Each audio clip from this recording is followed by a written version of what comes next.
Episode 40 of the Blue Bloods podcast.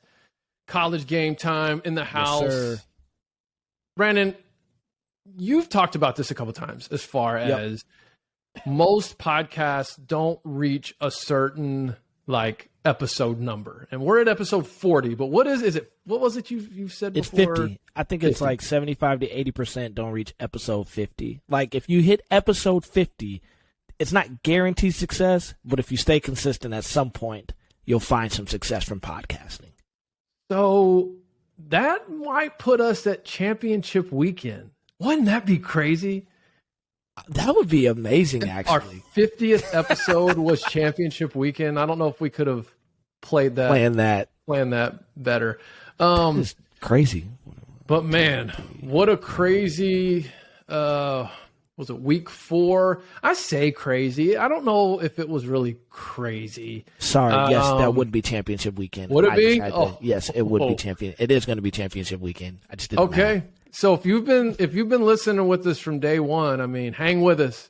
If you just hang with us through the rest of this football season, get us to episode 50 episodes, man. That's huge. Then we'll see what happens from there. And speaking of, before we get into week 4 and then look ahead to week 5, we got Hurricane Ian. We were talking about that before we officially started recording, and that obviously I'm in Texas, so that's not really impacting me. But you are out there in Florida. Is everything? It's stupid. It's stupid. So, yeah, we're about to get prepared. I don't understand hurricanes. I've lived in Detroit, Texas, and Philly. That's all I know. We don't get hurricanes in Detroit. In Philly, we get snow. Texas, we don't get anything. We get tornadoes, but we lived in North Dallas, so that never happens. So now we're preparing. Which is crazy is me and my wife are in the middle of moving. And so, hey, let me just shout out, just be a good person. Because I call my property management people. And I'm like, hey, guys, we're supposed to be out by the 1st, which is Saturday. We're going to start moving tomorrow, which was our big day to move. But in light of the storm, is there anything essentially, can you give us some flexibility? They're like, storm really shouldn't hit till Wednesday. So, yeah, you should be out by Friday. Because you said you'd be out before the 1st of the month. So, jeez. Yeah, man. So we're fine. I think we'll be fine. Every person that's from where I'm from says we should be fine. So I just got to trust those who have lived in the Cape for forever that we're going to be fine. So that's why I have nothing behind me because I'm in the middle of a move. But it is what it is. It is what it is. Yeah, and hopefully everything will be okay, not just for where y'all are at, but all across the border of the state. And I bring that up, too, because it sounds like as of right now, when we're recording this, none of the games are being affected, but I guess it kind of will be contingent on how these next few days go. I haven't seen anything about evacuations or anything like that, but also haven't really been tuned into it. It wasn't until we started talking before we hit record, I was like, oh yeah, Hurricane Ian, you're kind of in the midst of all that. I think we'll be fine, man. I think we'll be fine, but we'll see. All right, well, let's talk about some of these top 25 matchups. We've had Clemson, Wake Forest, Florida, Tennessee, and then, of course, my heart just got ripped out of my soul with the Arkansas A&M game. Yeah, I didn't even reach out to you till it probably was a good thing. I wouldn't have responded. I didn't respond to anybody after that game Saturday. But before we get there, Clemson, Wake Forest, I was tuned into that one, and I feel like there was another game on in that 11 o'clock window that had my attention. Wasn't necessarily as big of a game. I think that Kent State, Georgia, once I saw the score, I put that on, I think, my phone. But, yeah, that Clemson, Wake Forest, it was a good game. I'm trying to remember who I was flipping back and forth with, but yeah, I had them on my laptop because Michigan was playing on the main screen at that point. Wake Maryland. and Clemson was on my laptop. Yeah, Michigan and Maryland. Maybe that was the other game I had going as well. Yeah. But Clemson, they pulled it out. I thought maybe they were going to lose. I think the quarterback, I mean, the final DJ looked good, man. Yeah, I was just say the final stats of that game. I mean, he threw for nearly 400 yards, and yeah, he had I pulled up the box score real quick. He went 26 for 41, 371 yards, 5 touchdowns, and no interceptions, man. And he still put 52 yards on the ground too. He had a heck of a game. In a couple of those passes, though, I mean, his receivers made some They made some plays. Amazing plays. They made some plays. But let's not sleep on Hartman, man. From Wake Forest, he went, dude. I mean, the dude was lights out. He went for 337 and 6 touches on only 9 incompletions. I mean, the most critical one's the one that, obviously in second overtime where he threw the pick. But I think they had something like 7 GMs or scouts at that game. Sam Hartman, man, he's getting a lot of draft buzz now. I mean, the dude runs a good system. He finds the open receiver. I was pulling for Wake in that game, honestly.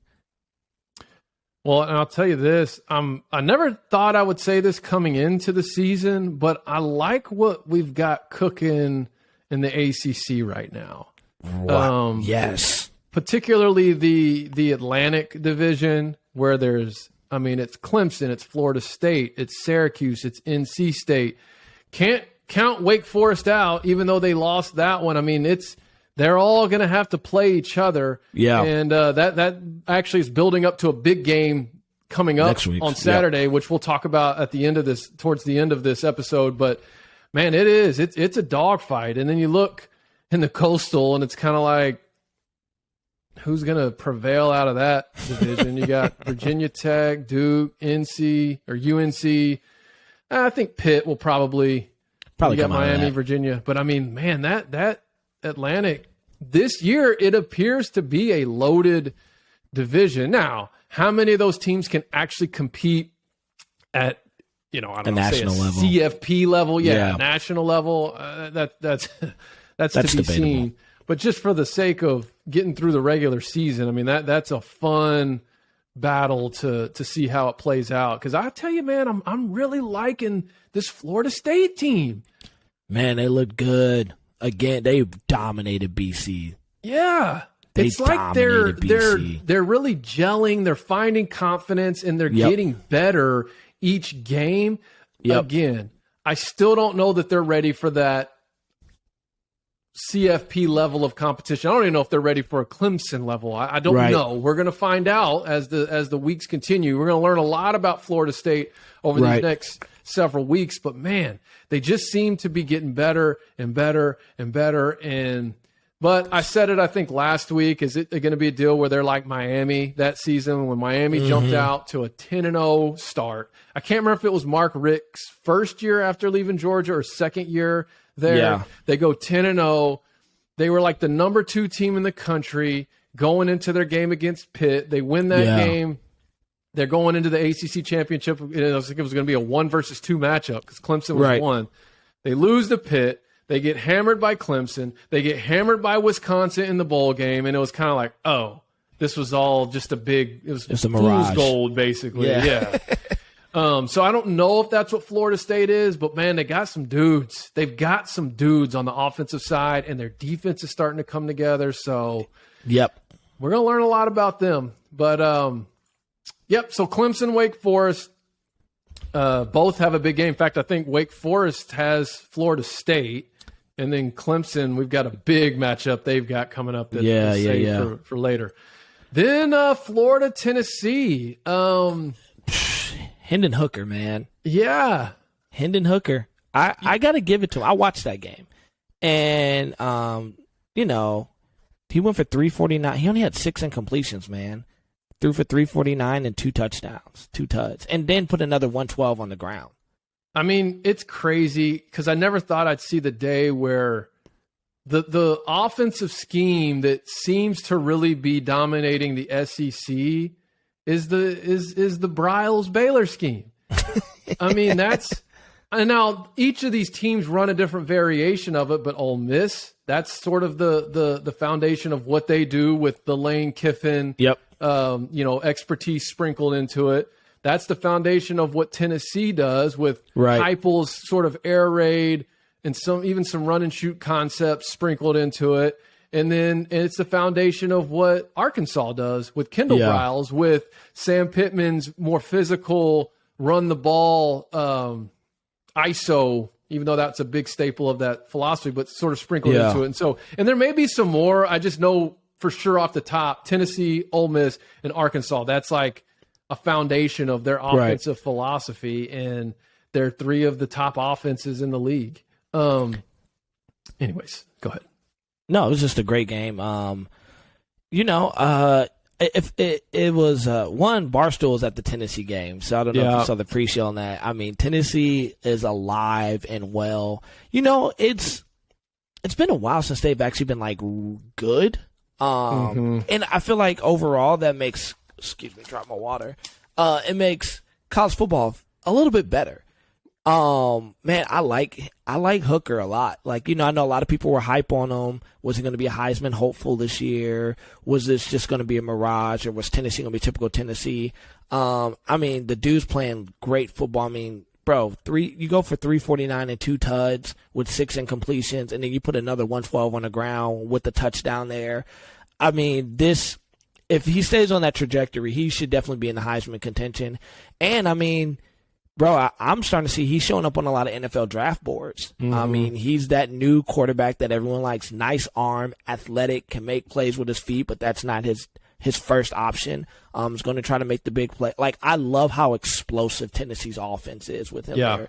He's going to take a big shot. He's going to give you a chance to win the game. And dare we say, man, Tennessee, because normally Tennessee's a pass, they lose this game.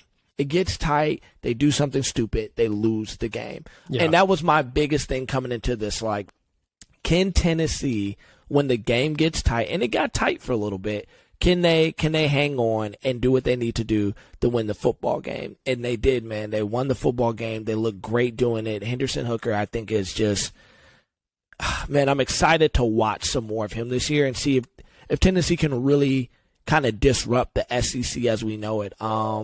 Because like I'm looking at their schedule even now, man. Like they have LSU this upcoming week, then they have Bama. Tennessee Martin, then Kentucky, then Georgia. And I said this last week, and me and you said it. Could this be the team that potentially challenges Georgia? Yeah, give them a little run for their money. And if they play like what I saw yesterday, I would. And that's what I was watching the game for. I'm like, can this look like a team that can give Georgia some flux? And I looked yesterday, and even when we think about last year's game, what type of quarterback did Georgia have a problem with? The quarterback that can wiggle a little bit, that can extend some plays, and i.e. Bryce Young. With this offense clicking like it's clicking, I can't help but think, let's just say Tennessee runs the table until that game. Georgia would definitely be undefeated by then. With that type of momentum, I don't know where the game is at that year. I'm sorry. It's at UGA, so I don't know. It just they have my attention. I'll just leave it at that. They have my attention. Yeah, and we're gonna learn a lot about them the next couple weeks for sure. These next few weeks, because I still am not so sure how sold I am on Florida. And to be fair, that score, I mean, Tennessee controlled the entire second from the start of the game. Like if you watch the game, I mean, yeah, it was a close, tight game first half, but then second half they came out, and I think at one point they were up by 2 or 3 scores.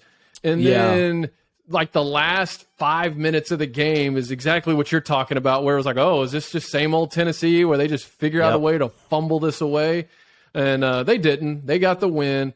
So we'll see. I don't know, man. It's a tough stretch, man. Bama, like, you got LSU. Having to play Bama as your crossover and Georgia, it's just. You still got Kentucky waiting for you. They haven't 1, 2, 3, 4, 5. 4 out of the next 5 games are top tier. You got LSU, Bama, break with Tennessee Martin. Then you have UK. You have Kentucky to Georgia. That's a rough 4 game. If they can come out of that stretch 2-2, I think that's impressive for Tennessee. Yeah, I do too. And I think they definitely have a chance. I think they need to if they want to, get to at least like a New Year's Six bowl. Right. I think the fans out there are over these 8 and 9 win seasons, right? I mean, they want a 10, 11 win team that's playing for, they want a team playing in the CFPs. It's Tennessee. Like there's still that expectation, but That ain't happening this year. No.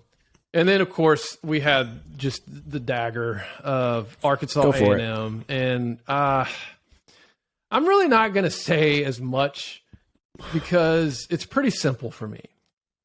First off, like going into this game, like I have this game pegged as a loss. Like I really did. Like when you know, everyone does this with their team. They look at the schedule at the beginning of the year and they go, okay, win, toss up, win, toss up, loss, toss up. You know, you basically mark your games that are wins, toss ups, and losses. Right. And then your toss ups is like, but I think we can win. I think we can win. And when I looked at our schedule this year, I actually had A&M and Bama as losses. And then I think I had Ole Miss and Mississippi State as toss-ups and Auburn. Even though Auburn looks awful, they're like, I don't know. They're just like a thorn in the Arkansas Razorbacks. No matter how bad they're supposed to be, it's like we just can't beat them. But I did. I have A&M, and then the game starts, and I'm going, oh my goodness! Like, we're gonna win. Like, we're gonna win this game because they just had no answer for what we were doing. And then the thing that bothered me though, going into this game all week, is our fan base, the Razorback fan base, was way too overconfident. Yeah. You know, it's like every fan base has their like little Twitter, you know, the thing for us, it's hog Twitter, call it hog Twitter. Right. And if you kind of just, obviously my timeline gets full of a lot of what's being tweeted about the Razorbacks because of all the different things I follow. And I was just very surprised at how many people just really thought A&M didn't stand a chance coming into this game. I don't know if there was too much Kool-Aid from that App State game or because of how close that Miami game was. And then Miami, obviously, you know, we saw what happened there. I'm actually have that on my list for today to talk about. But I just thought, like, guys, first off, this is a team that's owned us for the last decade. Like, we finally beat them last year for like the first time in 10 years. Yeah. And it's not like they're short on athletes and players that can make plays. Yeah, they don't have a quarterback.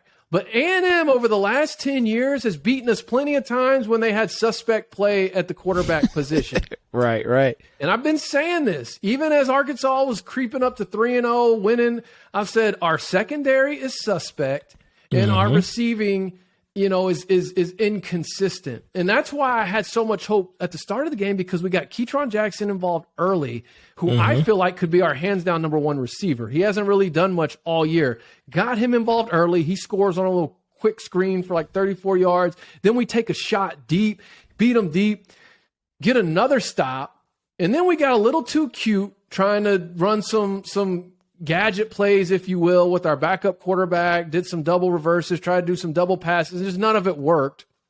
A&M comes down and scores. So really, that's a flip where we could have at least gone up 17-0, and it's now 14-7. But we drive all the way back down.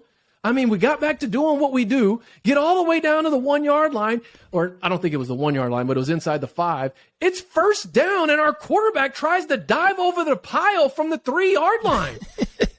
Like, what is he doing? And so he fumbles, and if you watch the game, you saw the play. Even if you didn't watch the game, it's all over freaking Twitter where A&M just gets this, what I call a phantom touchdown. And then I like blacked out. Like, I went into a rage when that happened. I couldn't believe the decision the quarterback made. I couldn't believe that just the way that played out. Because I remember I finally like sat back down and got my bearings, and it was 14-13. And I was like, wait, what? So I checked the ESPN app, and it said failed to convert 2-point conversion. I was like, wait, what? They went for... And because the game was going, I didn't want to like rewind it. Right. So I just got on Twitter. I was like, can someone tell me what happened? I blacked out in a fury of rage. And shout out Tommy. Tweet. Shout out our boy Tommy.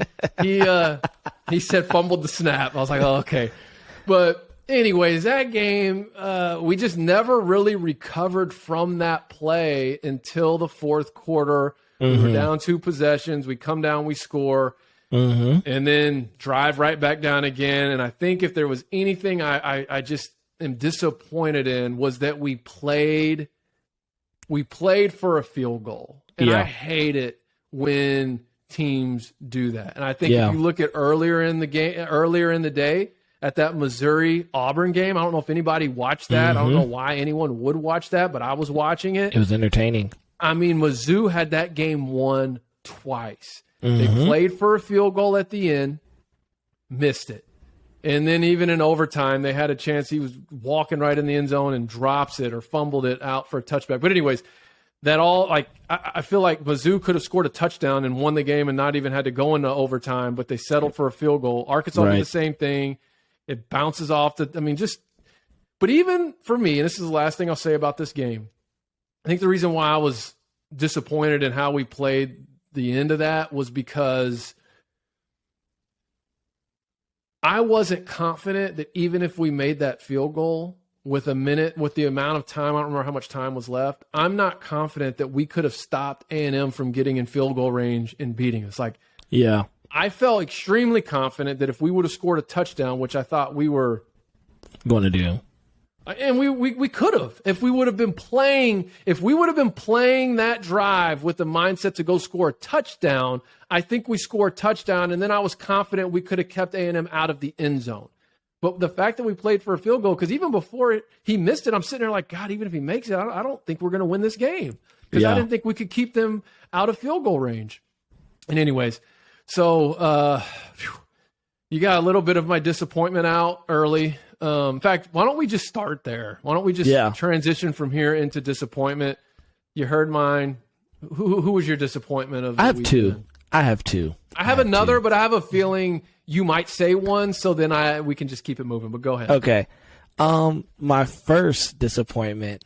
Ooh, boy. It's not disappointment to me, but it's a disappointment to those fans. How about the Tucks coming, the smoking Mel Tuckers of Michigan State? Bro, they got ran out of the stadium. 30. Minnesota took them to the deep end and drowned them. That's exactly what happened. They went into East Lansing. It was in East Lansing. 31 here, and I don't even want to give them that 7 because that was like garbage time. Like, it was 60. It was so bad. The announcers pointed out, they're like, man, it's 60 degrees outside. Why is Mel Tucker sweating? Like, bro, they looked hopeless. They looked helpless. Like, I've never just seen, like, the team. I enjoyed every bit, like every snap that PJ Fleck in Minnesota, Ibrahim, whatever his name is. Muhammad, Dude, he ran. And you said this about Minnesota. Coming into the season, you're like, hey, this is the team I want to watch out for. They're returning. And I agree. They were returning Tanner Morgan. Yeah. They were returning Ibrahim. And I was still kind of like, man, they ran through those boys. So it was. And here's why I'm disappointed. Because I really do like Mel Tucker outside of that. And I was talking to a guy, Dave Drum. Me and him were talking about this Saturday. He's an Ohio State guy. So we talked Big Ten. And I said, man, I want to like Mel Tucker. Like, I've said this openly on the podcast.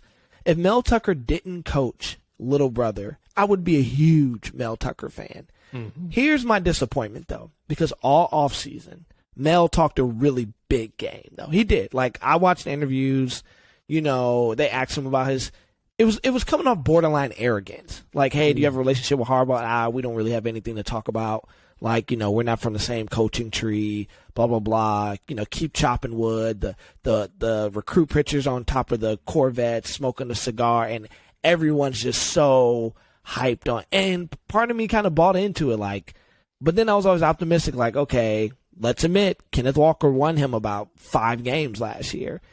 And this is disappointing, man. Like, there's a lot of hype behind him coming into this year. Michigan State, don't get me wrong, he got his best receiver to come back. He had his returning quarterback to come back. He mined the transfer portal, got these dudes from Florida, from Georgia, And, man, they just look all over the place. Like, if you've actually watched Michigan State play, this is not the team that I saw last year that was like, dang, I have a feeling if you just let them hang around, They're going to beat you. They don't have the same intensity. They don't have the same attention to detail. They don't have the same focus.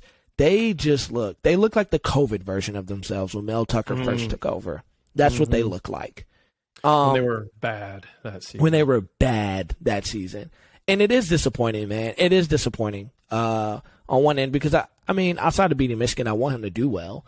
And it's better for the sport when Michigan State does better. It's better for the Big Ten. And it's just, dude, when's the last time you seen Minnesota roll anybody? Like, let's just be honest.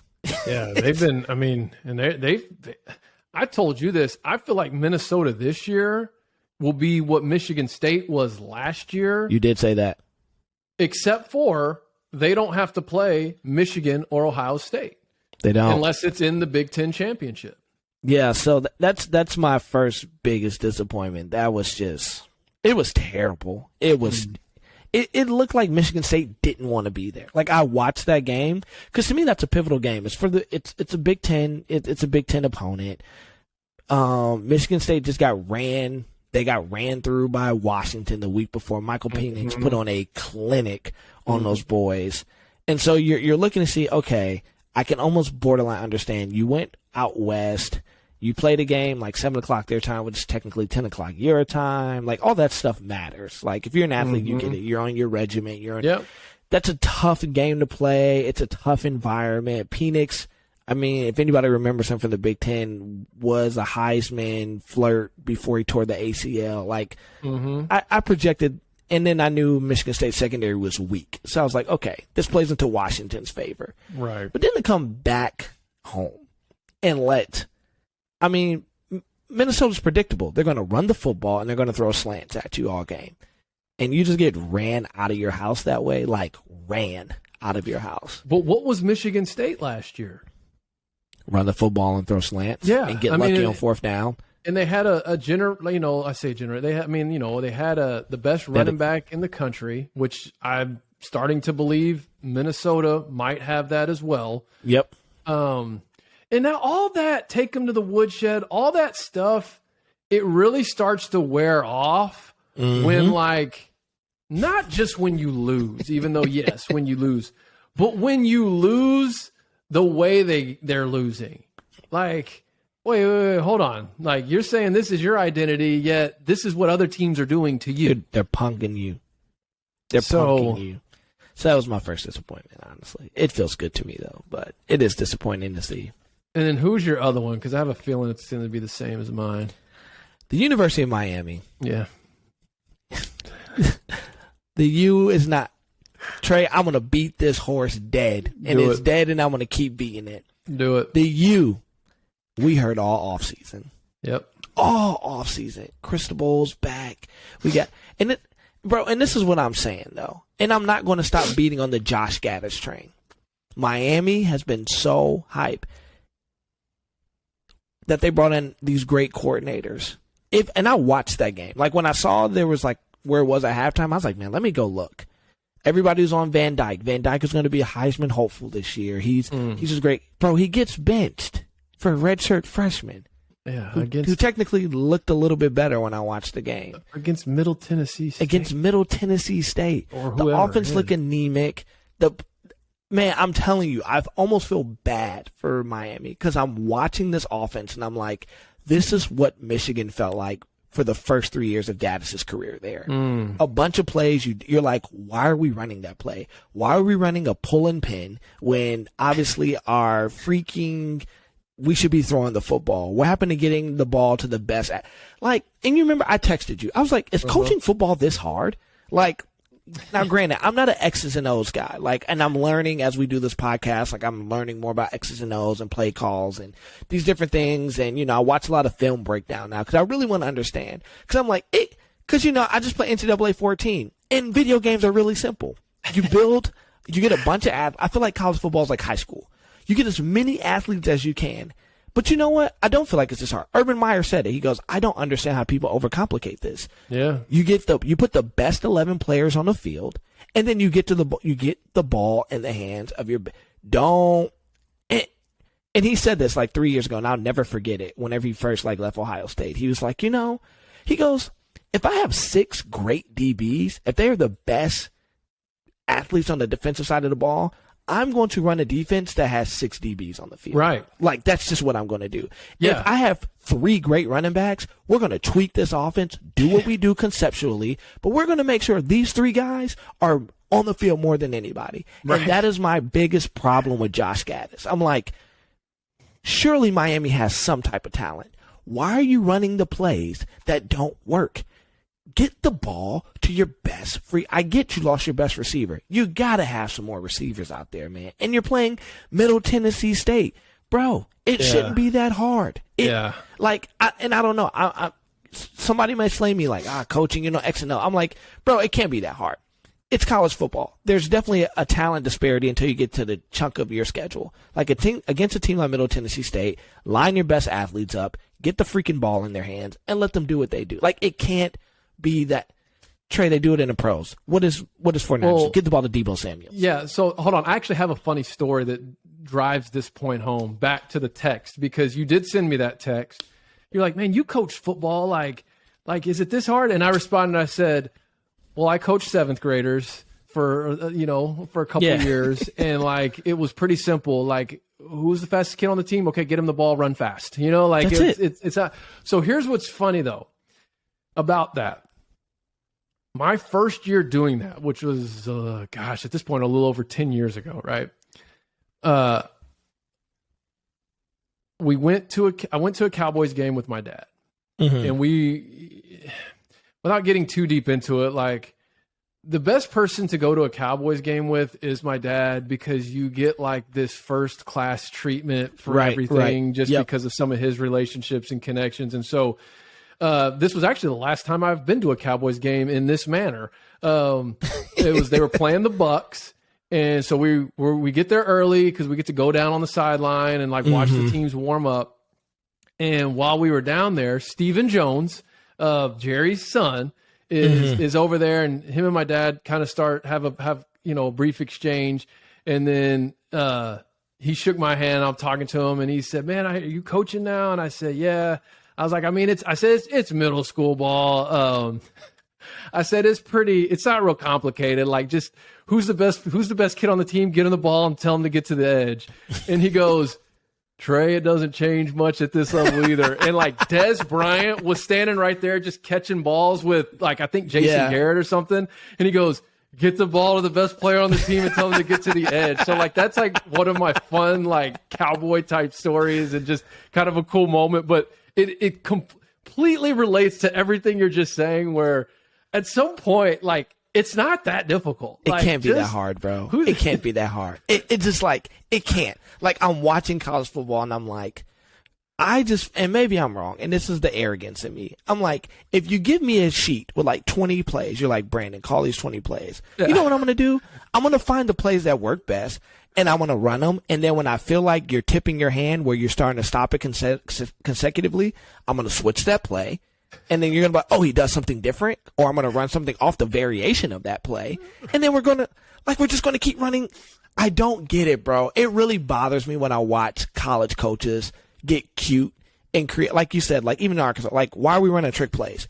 If running the football is working, I don't care how my receivers feel after this game. Guys, I will call them an offensive huddle. I promise you'll get the ball. We're going to run some play action. But do you guys want to win? Are we about stats here? They can't stop the run. I'm going to run the football. Well, not to beat the dead horse on that game. I mean, the reason, not only do we have one of the top rushing attacks, but you just hit them quick on the edge for a 34-yard touchdown on a screen, or not a screen, but just a quick kind of like smoke throw or whatever you call it. And then you took a deep shot where you beat them over the top for your first 2 touchdowns, which now they're having to respect. These receivers that are way out on the edge, they've got to respect that, and they got to respect the deep ball, which was completely open. I mean, it was perfect, but I digress. Now, just to also put a button on this little segment, if Miami was playing Georgia, we wouldn't be saying all of this. Right. Look, we get it. It's all about the Jimmies and Joes at the end of the day. It is, man. They were playing Middle Tennessee State, so surely you've got players on your offense that are bigger, stronger, faster than the players on their defense, that you can figure out a way to get them the ball in space and go run. that way to the end zone. Football coaches need to play more Madden. I'm like convinced, bro. Like, y'all do all these analytics, like all this stuff. No, y'all need to play video games, bro. You need to play freaking video games. Because video games, what you do, you get the same 30 plays in the playbook. You find the ones that work, and you freaking exploit the weakness of the other team. If I'm playing NCAA and my quarterback's an 82, you know what I'm doing? I'm running some type of spread option because I'm gonna run rollouts. Like, guys, I'm gonna tell you, if you ever play me NCAA, that's what I'm gonna do. I'm gonna run the option. I'm gonna play rollouts, and I'm gonna spread you out wide. And if you let me run the football, then I'm gonna run some RPOs off of that, and I'm gonna beat you over the top. Like, it can't be that hard, bro. I'm watching these games like, this can't be hard. Like, get the ball to your best athlete and let them work. Simple as that. It's simple, bro. Shifting gears, we did it, kind of flip-flopped it, but let's do biggest surprise or surprises over the weekend. I'm going to go first on this one because my biggest surprise, an entire state gets my pleasant surprise or biggest surprise over the weekend, and that's the state of Kansas. The Kansas Jayhawks and the Kansas State Wildcats, bro. Both of them. First off, I'm going to start with Kansas. I don't know anything about this football team. I can't tell you one player. I can't tell you what their offensive philosophy is, what their defensive philosophy is. I can't tell what they're doing well. I can't tell you what they need to improve. Here's what I can tell you, though. They're 4-0.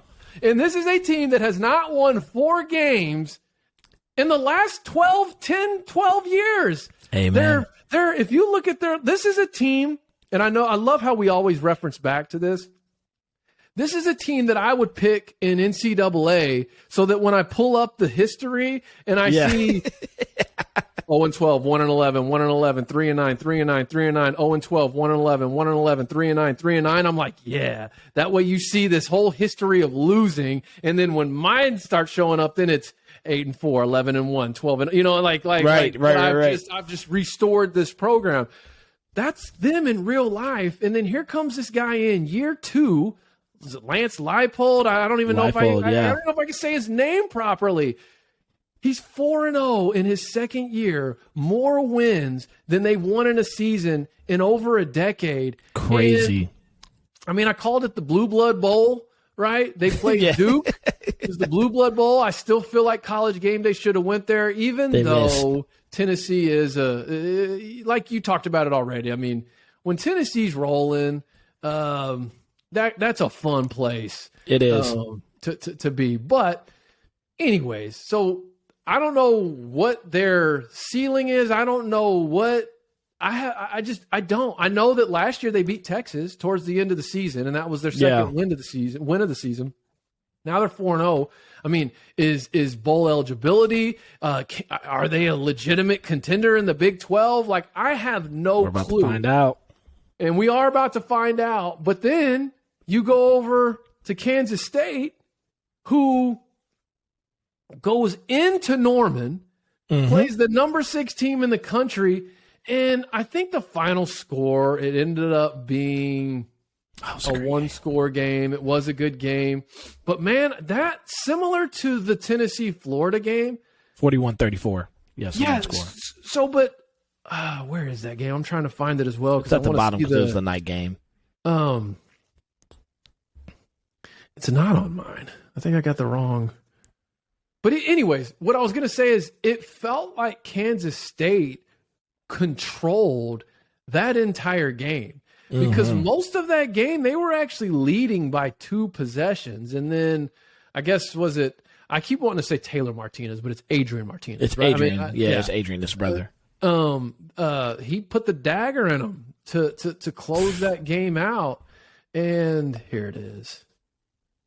Because what was the scoring summary? Yeah, so they were up 14-0. Then OU comes back. They're 24-17, 27-20, 30. Okay, so maybe that's where I'm thinking. They were up 34-20 with like 5 minutes to go, but then OU goes down and scores. And then, Adrian Martinez with under 2 minutes left. Crazy run. Yeah. Crazy run. And so anyways, I'm my pleasant surprise I'm going Kansas, obviously, off to that 4-0 start. We haven't really talked about them as they've been knocking teams off. I mean, they beat Houston. Then, of course, they just beat Duke. Not trying to sit here and say that, like, oh, hey, they just beat Georgia and Bama. But, yeah, all things considered relative to who they are and what they've been. And then, of course, Kansas State, who us, along with everybody else in the nation, had them as a dark horse to compete for the Big 12, but then they dropped that game to Tulane. So it's like, oh, maybe they're not what you thought they were. And then they go into Norman and take care of business. And I saw an interesting, I think it may have been a Colin Cowherd tweet where he said, amazing. Lincoln Riley takes over a 4-8 program that was a complete disaster in shambles. And now he has them 4-0, which they did have a scare. But we kind of anticipated We said that, yeah. Has them 4-0 and top 10, top 5, whatever they are in the country. Meanwhile, Venables takes over a team that had 11-win seasons for the last 5 years, plus playoff appearances, and gets beat by an unranked team at home. And anyways. You see, Klatt responded to that, though. I did not. What did he say? Klatt responded. He said, true within its right, but let's also not forget Riley took away his Heisman contending quarterback, a couple other players, and all the commits that were coming in. Okay, but here's something. Here's another response to that, at least from the quarterback standpoint. And he didn't take a lot of the commits were like for next year. Mm-hmm. Some of them were, and they're Cali kids. So like it only makes sense. It made sense. Yeah. But what was I going to say? Oh, from the quarterback standpoint, let's not act like there weren't other options that OU could have gone in there and gotten in the portal. You know what I mean? Like that were better than what they ended up getting. What they did is they settled for Dylan Gabriel because he has a history with Lebby, and then he already knew the system. Which he had a pretty decent game. Like, yeah, it was not. Yeah, he had a decent game. That's what I'm saying. I mean, so are we putting it on him? I mean, because if we really want to look, he played a better game than what Caleb Williams played against Oregon State. Yeah, he did. If we want to make that argument, I don't know. I think, man, what a time to be alive if you're a Jayhawk. Yeah. You're coming off a national championship in basketball.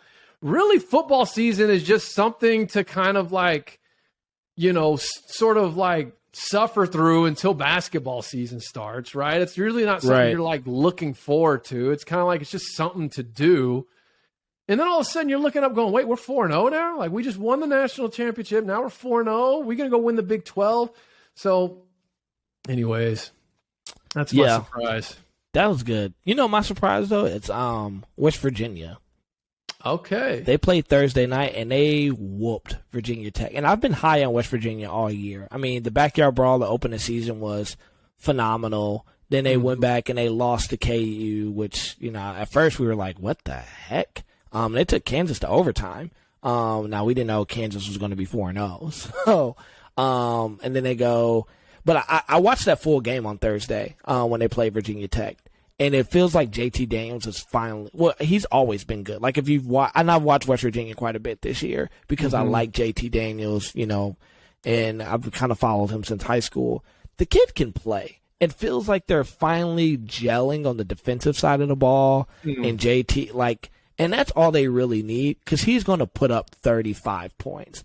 And here's why I'm surprised by them because I'm also watching – they play next week. They play Texas. And I'm looking at what Texas I looked at what Texas Tech just did to them, and I'm like, you got a former 5-star quarterback who can still sling it. Like, he's not a slouch. I mean, the kids played good football. Could this be a situation where now West Virginia kind of gets on a little roll? They got some momentum. The defense shows up. JT can sling it. I just feel like, they're 2-2, but I'm looking at them. They could easily be 4-0. Like, they lost one score to Pitt, and then they lost to KU in overtime. So this really could have been a team where you're like, man, if a ball or two go, like, we remember the backyard brawl. The their best receiver misses the catch, and easy pick six. Like, if that doesn't happen, West Virginia technically is going to win that football game. Now, that's maybe he's only counting horseshoes, but it's true. Like, you're looking at that, you're going, okay, maybe they're 3-1, or they could be 4-0. Like, this is a underrated team that I think a lot of people are kind of looking past because they are 2-2, but they can score with the best of anybody. And I'm like, okay, what they just did to Virginia Tech, where they handled them, can they go to Austin next week, handle business in Austin? And now you're looking to, the rest of their schedule after that is just Baylor, Texas Tech, TCU, Iowa State. Then you have OU, Kansas State, and Oklahoma. So their final three would be tough. But this isn't a team I think anybody should sleep on. That's all I'm saying. So you just set me up perfectly for overreaction, overrated, or do you have any other surprises? No, I'm done. Okay, because my overreaction or overrated is Texas, the Longhorns. And it goes back a couple weeks ago when they almost beat Alabama. And I even think I tweeted this. I said, man, the polls can't wait to just skyrocket Texas into the top 25 because they almost beat Alabama. And the overreaction of, and I even said, I didn't think I put this out there, but I'm going to put it out there now. What I wanted to say after that game was, can everyone imagine the meltdown of Texas's fan base after just barely losing to Alabama and then not even making a bowl game? I've been hinting and I've been tiptoeing around it really since this summer when all this just all gas, no brakes about their recruiting. Oh, yeah, all gas, no brakes. They're recruiting this and that and the other. And I literally, I remember when Arch Manning got committed. I even said it. I said him going to Texas is MJ and 45. Had he gone to Georgia, had he gone to Clemson, had he gone to Ole Miss, okay, I'm looking at maybe MJ and 23. But him going to Texas, that's MJ and 45.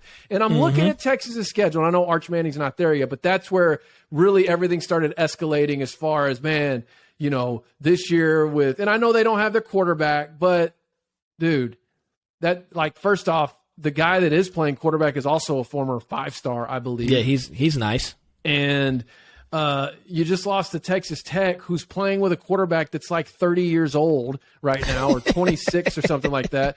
It's funny because they were talking about the last time Tech beat Texas at Tech was that 08 game, the Crabtree game, the Graham Harrell to Crabtree. That was so awesome. So check this out. Texas Tech's quarterback was a junior in high school during that.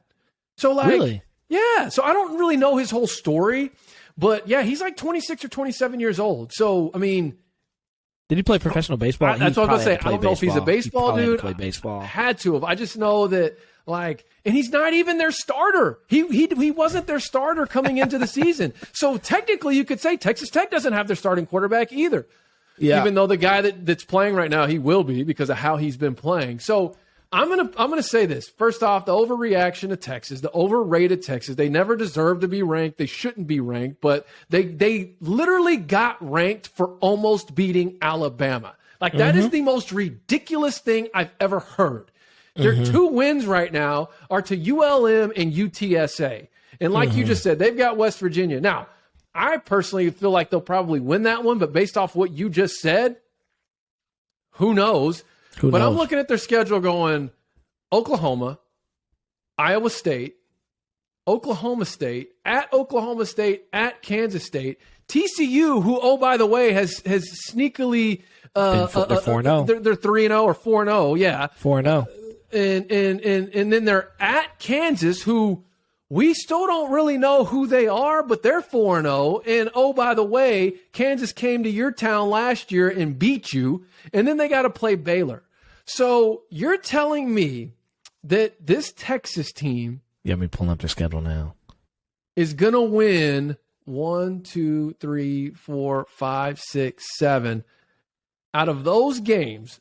OU, Iowa State, Oklahoma State, Kansas State. And I'm just looking at how these teams are playing because Iowa State and Baylor just had a dogfight. They had a great game. Baylor ended up winning.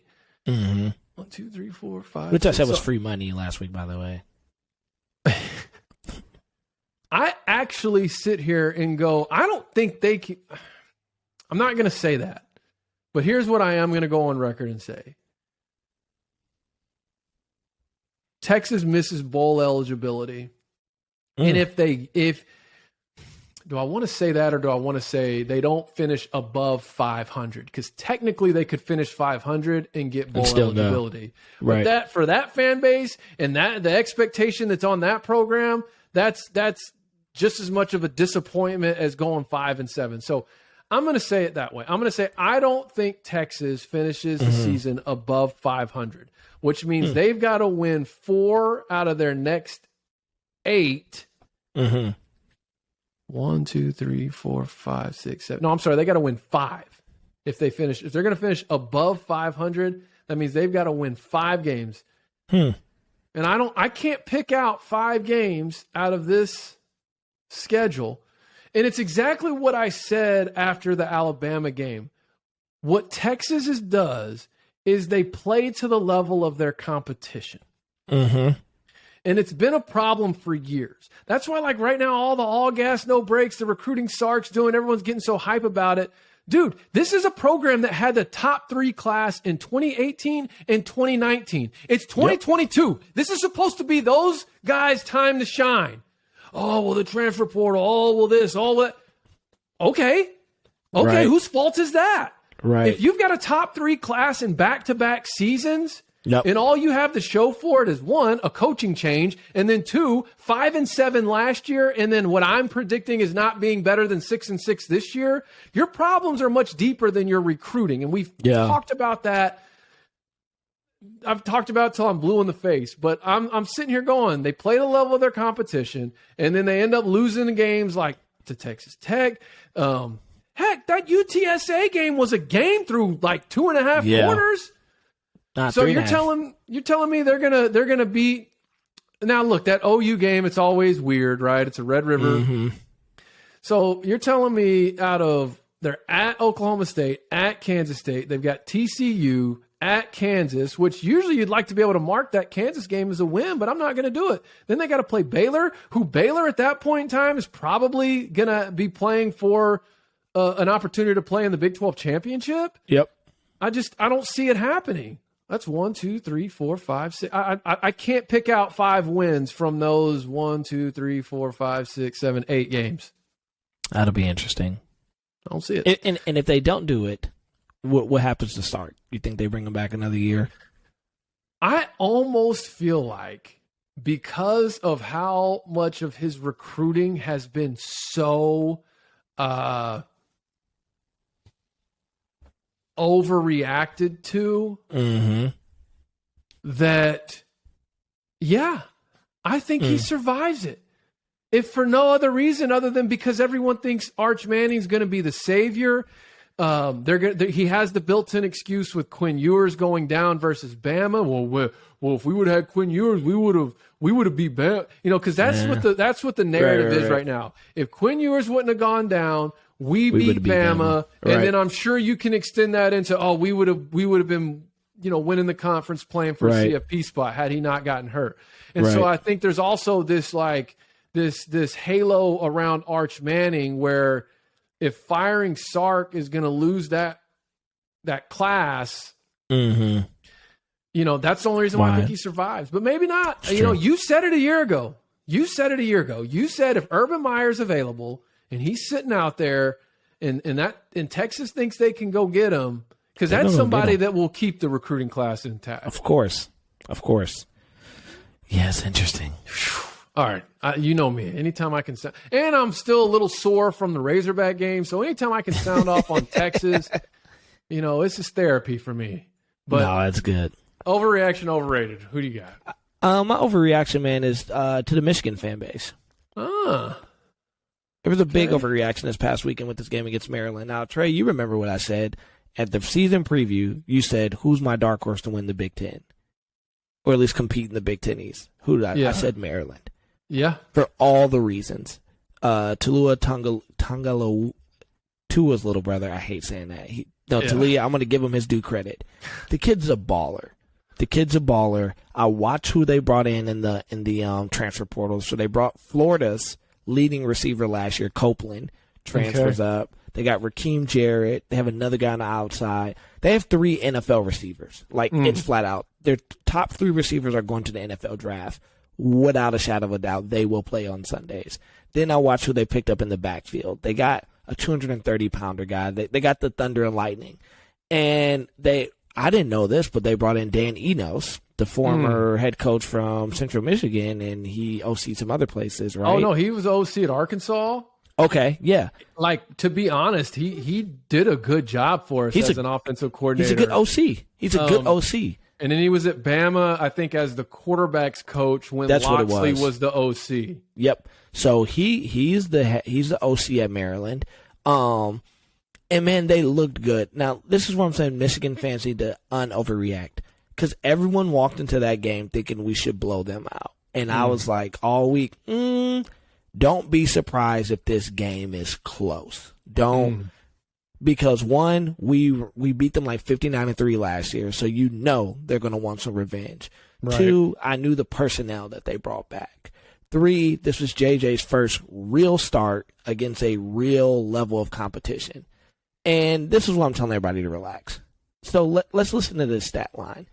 JJ went 18 for 26 for 220 yards and 2 touchdowns. Yeah.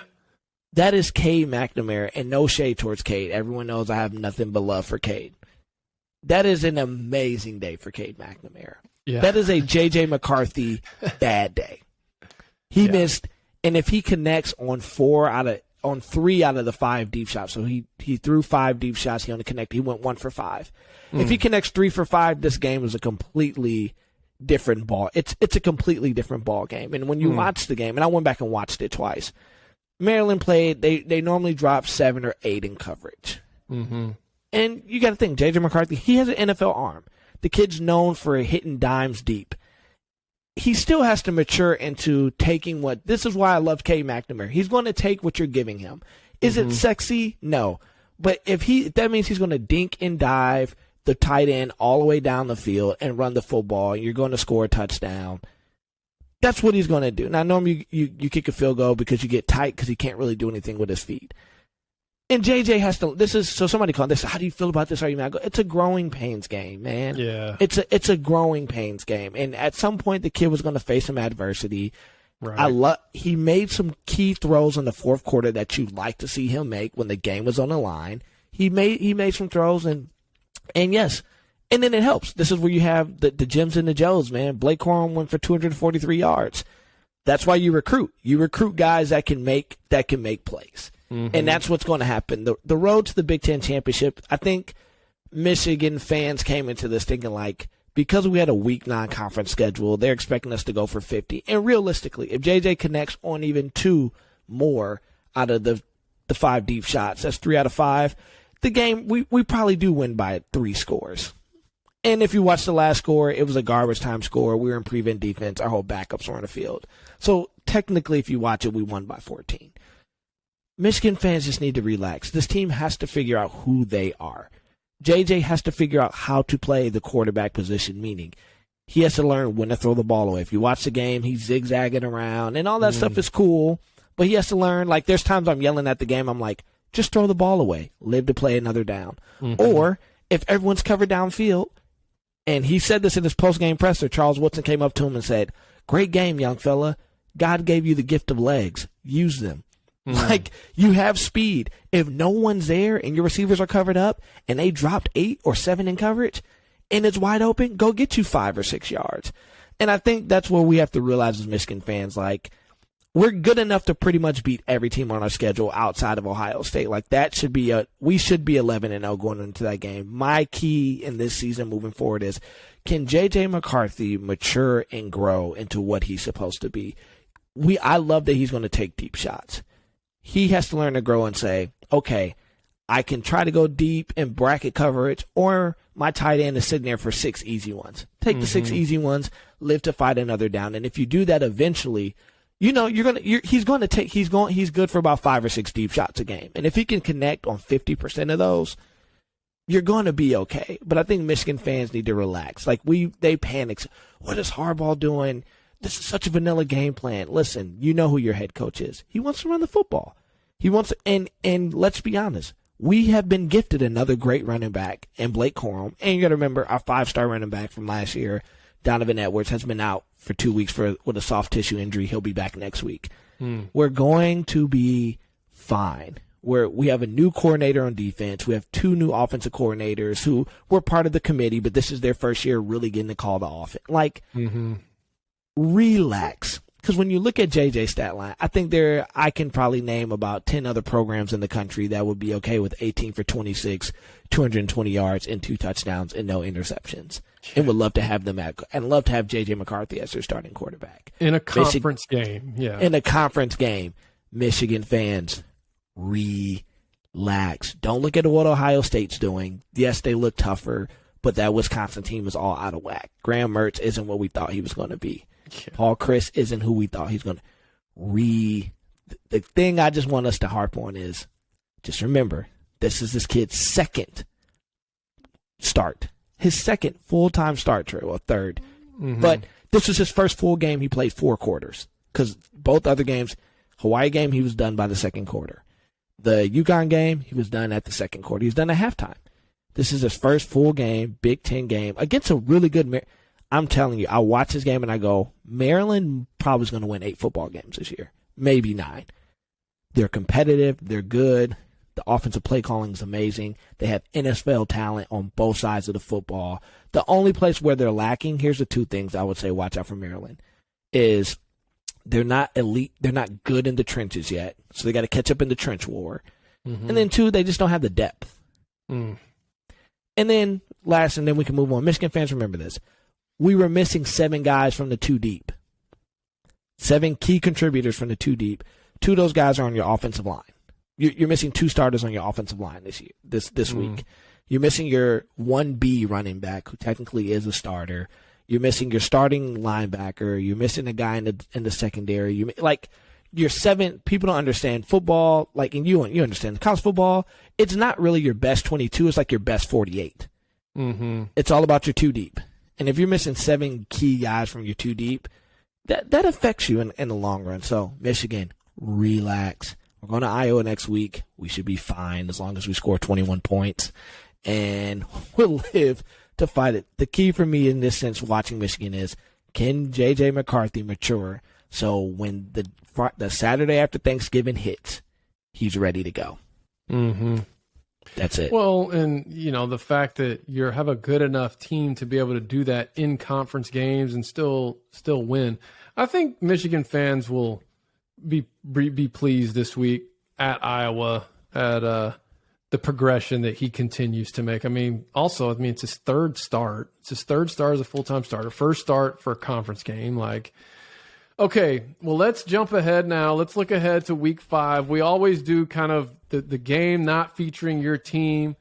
Man, it's loaded. So I'm just going to kind of go through real quick, particularly the 11 a.m. and 2:30 slates. So listen to this 11 a.m. slate.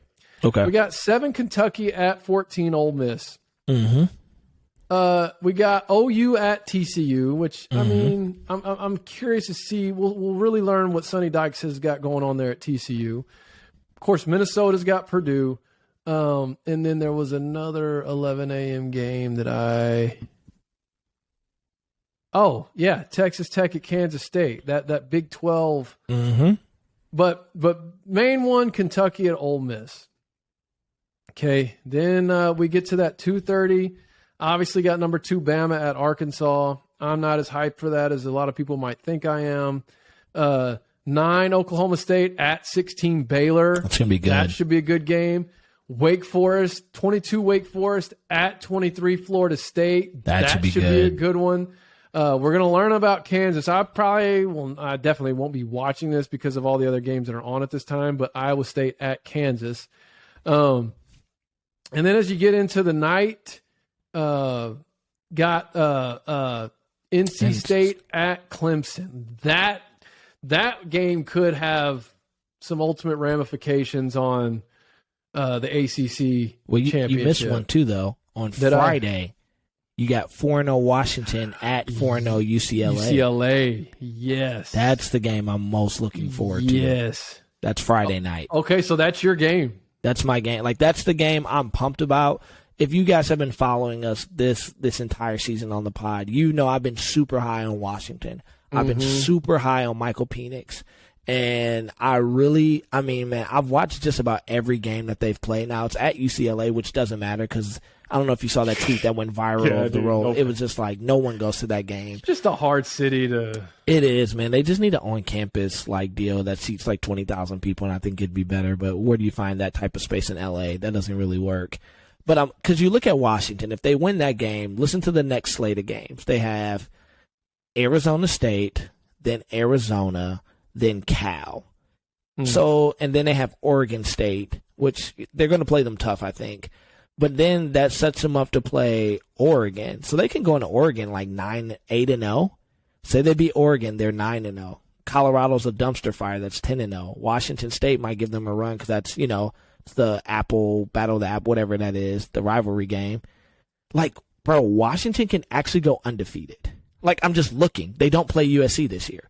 They probably wouldn't play USC till the Pac-12 championship, which, from what I've seen, man, they can give them a run for. I feel like this Washington-UCLA game has huge implications because I'll say this. I believe if Washington beats UCLA, I think they run the table until the Pac-12 championship. And now you're talking about a potential CFP team. So does Washington have to play? Yeah, they don't have to play Utah or USC. No, they don't. That's like this is draw. This is the year. This is the year I think they can go. And the way Penix has been looking, man, the defense is already good. They have a great defense. They have a good defense. Penix, he has great receivers, but he just makes them that much better. Like, yeah, this could be one of those they sneak into the CFP. That back-to-back Oregon State-Oregon is going to be their – obviously they got to beat UCLA this week, but, man, I'm not – and, look, shout out Chip Kelly. He took a picture with me back in July, talked to me for a little bit. I gave him a card with our Blue Bloods information on it. Like, shout out, Chip. I really appreciated that. But, man, I'm not sold on them. They beat Washington, it'll change that tune. Right. But I'm not so sure. I'm looking Bowling Green, Alabama State, and then they almost lost to South Alabama. Everyone's pounding Colorado, so that's not really much to – whereas Washington, at least, I mean, they put it on Stanford. They put it on Michigan State. Yeah, that's – okay, so is that your – That's my game. I'm like – because I know – to me, this could be the run for them to go undefeated. Like, if they can get through UCLA, it looks like they'll go into Oregon State like 7 or 8-0. Then if they beat Oregon State and Oregon, which we saw Oregon almost give one up this week.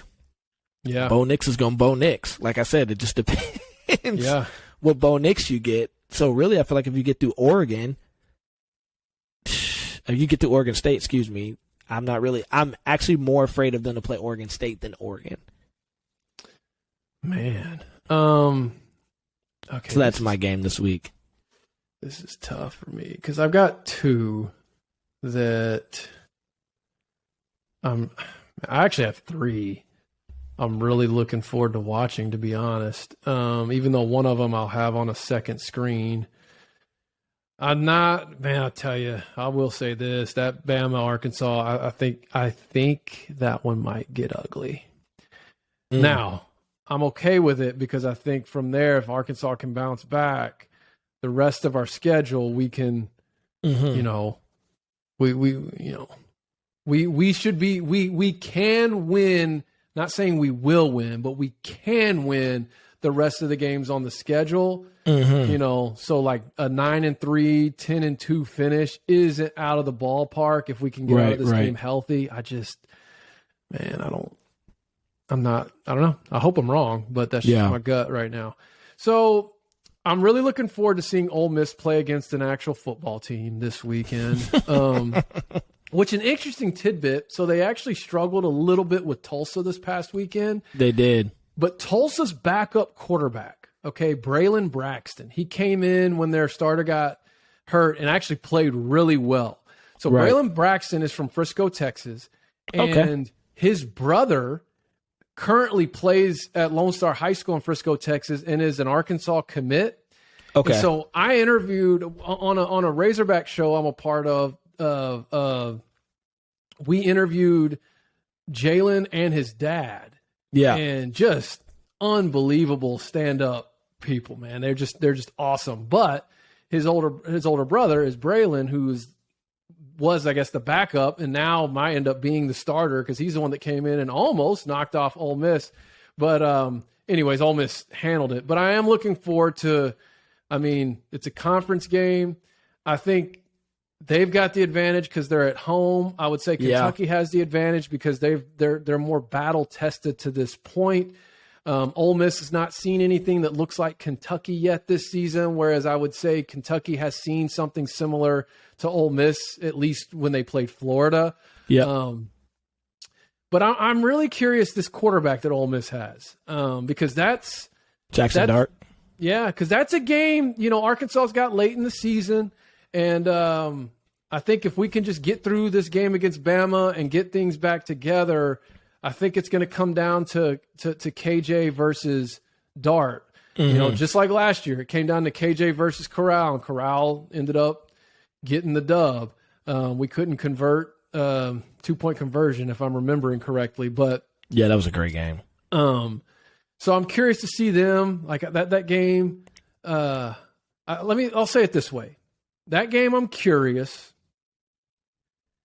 NC State Clemson, I'm invested because I've been I went on record. I mean, NC State's my pick to win the ACC this year. Mm-hmm. And that's a team I even suggested is if they can run the table and win the conference, like that's one that could sneak into the CFP out of the blue. That was one even in Vegas, if you remember. I was like, man, I was looking at their odds. I was like, dude, I might put a little something on them to get in the CFP, and then I didn't because I don't think it's going to really happen. It's the ACC, yeah. But I do have them winning that conference, and I think if they're going to do it, they've got to win this weekend. And then, man, I guess my leisure. Man, I'm really liking this Florida State team, bro. Man, I want them to keep it rolling. Yeah, I want them to keep winning. Game. So they got Wake Forest, and they're hosting them at home. And so, anyways, but yeah, Ole Miss, Kentucky to start the day, and then I'll have Clemson, NC State in the evening slot, and then my fall asleep game will probably be that USC, Arizona State. Hopefully, Caleb Williams bounces back and goes off for like 12 touchdowns because I really need him to, be in the Heisman contention. Be a Heisman, yeah. So. Anyways. Yeah, I think that's really pretty much it as far as like games this week that I'm really into that week. That Oklahoma State Baylor game, I'm gonna watch that. Oklahoma State's coming off a bye week. We'll see how they play. And then a sneaky good game potentially could be is Oregon State versus Utah. They're playing at 2 p.m. So that could be a really sneaky good game. Oregon State played USC tight, and I didn't stay up and watch it because I was exhausted. So they have that. I'm going to tell you a team I'm actually keeping my eye on is because I watched them fully last Friday. I'm keeping my eye out on this Air Force team. Okay. I'm not saying they're going to, but we know they run the triple option. But, man, they destroyed Nevada. And I get it's Nevada, but they're playing Navy this week, which is always for the Commanders Cup. Right. It's a great game. And here's why I have a universal vested interest in the Commanders Cup. Living in Philly, the Army-Navy game happens in Philly. And it's actually amazing what happens in the city when the Army-Navy game comes. You have all the alumni, you have all the veterans, and they come. And and the pageantry, because they play not too far. They play at the Link, which was like 15 minutes, 20 minutes subway, including all the stops from my apartment. But man, it's just I have a new vested interest in the Commanders Cup when you've kind of been around it and you're like, oh man, like the people that care about this really care. Like it almost has like Texas high school football, small town vibes around it. Like except you're in this like major city. So it's pretty cool. So I will be watching Air Force versus Navy. That might be like on my phone. I have one on the main screen, one on my laptop, one on my iPad, right? One on my phone. That might be the phone game. Because I'm just interested in the Commanders Cup this year. I suggest anybody, if you can at some point in your time, go to an Army-Navy game in Philly. Great weekend, great pageantry. So I will have my eyes on that one. That's a bucket list game. That one and the Rose Bowl are 2 bucket list games for me. Yeah, it's fun. Like it's something I participated in a little bit, because I remember the first time I lived in Philly and I had some friends in town and we went out to eat and I ended up like waking up the next morning, go to breakfast, and I'm like, why are so many people here right now? I don't understand. And I live downtown. And I finally just asked some guy, I'm like, is there like an event happening today? Like there's a bunch of, and Philly's the 6th largest city in America. So like for me to say there's a lot of people here, that means there was a big, he's like, oh yeah, man, it's the Army Navy game. And I was like, oh wow, like you guys, this is a big deal. He's like, oh yeah, Semper Fi, even though that's Marines, whatever. So yeah, that I think everybody, if you can and you just like the game of football, the Army Navy game is something. Yeah, it should be on the butt. It's awesome. It's a fun game to go to. So I'll be keeping my eye out on those Air Force Falcons this week too. Nice. All right. Well, that's it, man. Yeah, that's it. Episode 40 in the bag. We will be back next week to man. There's going to be a lot of recapping to do. There's going to be some this next week, man. This is an exciting weekend of college football. It really gets going on. It gets going on Thursday, but it really gets going that Friday night game. You're right. That's going to be a good game. I'm going to be locked into that one. And then you got Texas Tech versus Kansas State coming on. Man, this is a good little weekend of football, man. I'm pumped. I said, Iowa State, Kansas. We'll see what it's like a lot of these games. You're really going to see what some of these teams are truly made of. And all right, man. Well, Well, y'all, hey, I love everybody. Just in case we don't get to record because of a hurricane next week. Yeah, fair enough. Fair enough. I think we'll be fine. Just pray that we get to move. Yeah, I just want to move. I'm tired of dealing with We may have a bye week. Yeah, we may have a bye week, or it might be a late in the week release. We'll figure it out. Yeah, but until then, enjoy your victories. If your team lost, rest in your laurels. Till next week. Peace. Peace.